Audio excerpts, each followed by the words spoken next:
pas détruit. Nous prêts pour nous construire. N'a continué faire jour l'ouvrir, camper solide pour vivre la vie. M'a dit 12 ans en mois de janvier. Haïti t'est tremblé, nation t'est rassemblée. Port-au-Prince écrasé, Léoran dévasté. 458 familles, événements ça dépassé. Même moment qu'a écrasé. 10 millions de Haïtiens vivent sur un territoire grand comme la Bretagne. Tandis que dans les sociétés occidentales, les techniques les plus sophistiquées tentent de répondre aux désirs d'enfants, Haïti a un taux de natalité de 4,7 enfants par femme. Le planning familial ne parvient pas à enrayer cette démographie galopante, frein à la reconstruction du pays. La population atteindra 12 millions en 2015. 82% des Haïtiens vivent hors mariage et 65% des enfants sont adultérins. Alors qu'ici, on a du mal à assurer de bonnes conditions de vie à son enfant, on persiste à dire qu'il est un bâton de vieillesse.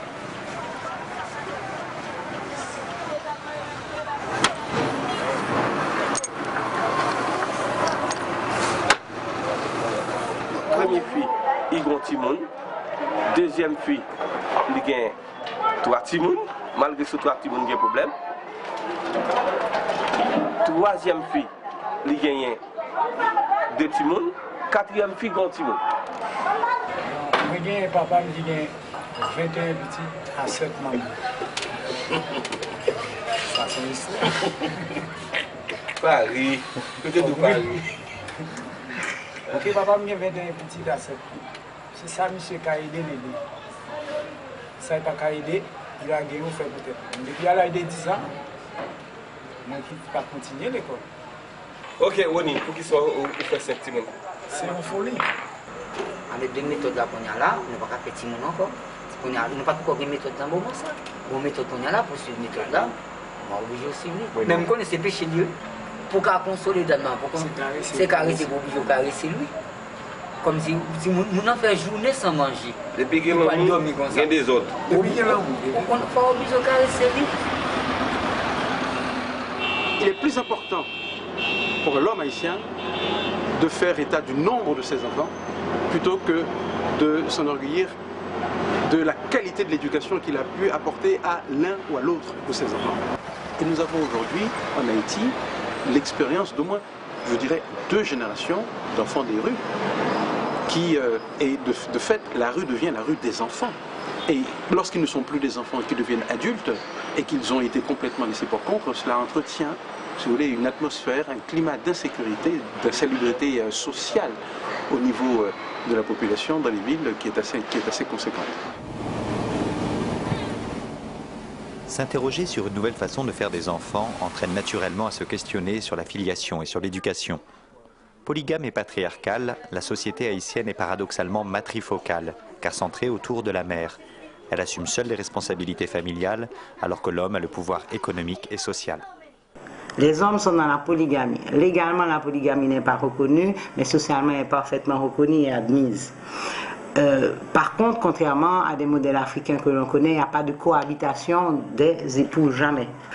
Par contre, les femmes sont inscrites dans un autre schéma, qui est ce qu'on peut appeler la monogamie en série.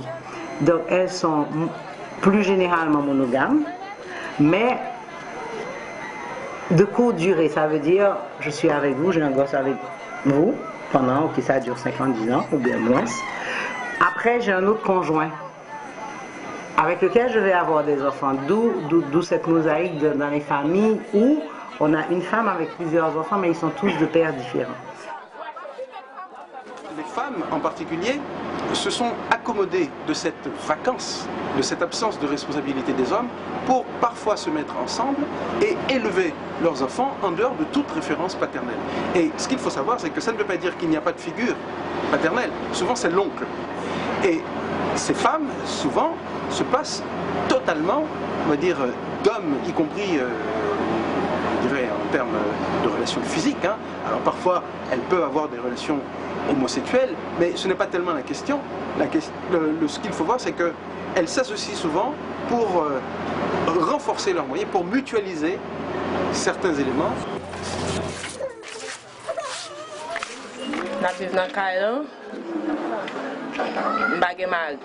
C'est moi-même qui fais tout le bagage. Je fais tout moi-même, voisin tout là, je vis l'école, tout bagage, c'est moi-même, je aide. C'est même genre qu'on y a papa là.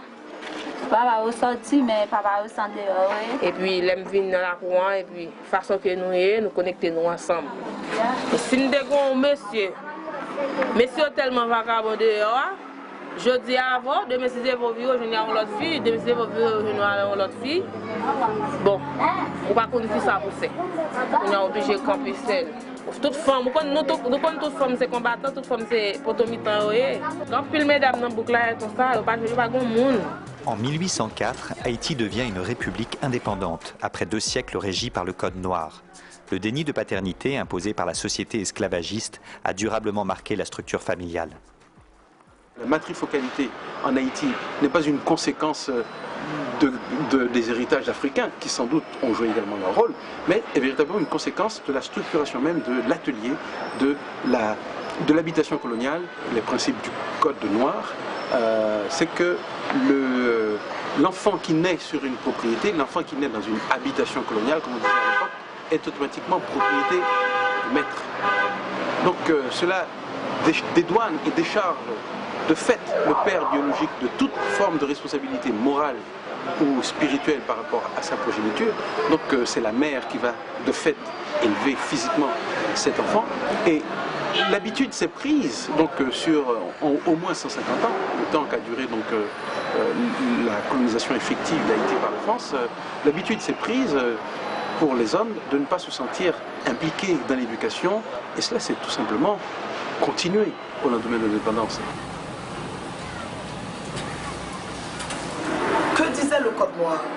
Il était clair, pour que 2 esclaves puissent se contracter mariage, il faut premièrement que ces esclaves-là aient l'autorisation expresse du maître, c'est-à-dire du colon.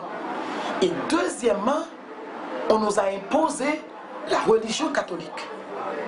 Il était question pour que les esclaves aient également un prêtre catholique pour célébrer le mariage.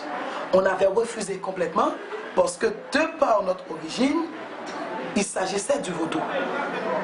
Alors, comment voulez-vous qu'une structure comme telle puisse intégrer la société haïtienne sans difficulté? Pourquoi, après l'indépendance, ce mode de vie a continué?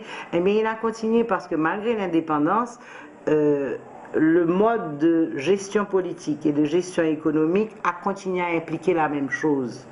Moi, j'ai l'impression parfois que les sociétés dites postmodernes, sociétés occidentales, sociétés urbaines, sont en train de faire l'expérience d'une désaffection du mariage et de la famille comme institution dont nous, en Haïti, avons déjà anticipé toutes les conséquences dès la fin du XVIIIe siècle et au début du XIXe siècle. On a beaucoup de problèmes aussi, puisqu'on est encore dans le code de Napoléon, avec tous les enfants dits adultérins. Avec l'exclusion de ces enfants, avec la pénalisation de cette catégorie d'enfants,